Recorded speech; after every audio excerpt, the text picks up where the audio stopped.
केंद्रावर जो घोळ पाहायला मिळतो राज्याच्या वनमंत्र्यांबाबत, आणि मग मतदारांचं काय होणार? जर तुमच्या बाबतीमध्ये जर मतदान केंद्रावर घोळ होत असेल तर सर्वसामान्य मतदारांचं काय होणार? हाच प्रश्न इथे लोकशाही अशी कशी?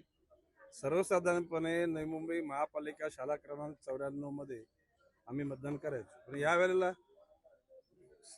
सेंट मेरी शाळेमध्ये आमचा मतदान केंद्र सांगितलं. तिथं पहिल्यांदा गेलो, तिथे रूम नंबर 9च नाहीये. इथं आल्यानंतर तिथे रूम नंबर 9 आहे, म्हणजे केंद्र क्रमांक, परंतु त्या त्या यादीमध्ये आमचं नाव नाहीये. आता सेंट मेरी मध्ये आम्ही चाललोय, मी शोधतोय मतदान करायचं की नाही.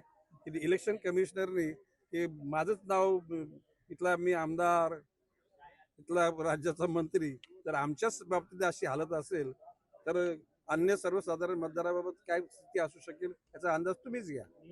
परिवारात हं? नियोजन व्यवस्थित नाहीये, नियोजन निश्चितपणे व्यवस्थित नाहीये.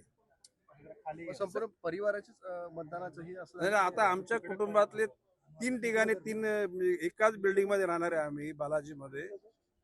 काहींचं इथं आहे, काहींचं सेंट मेरी मध्ये आहे.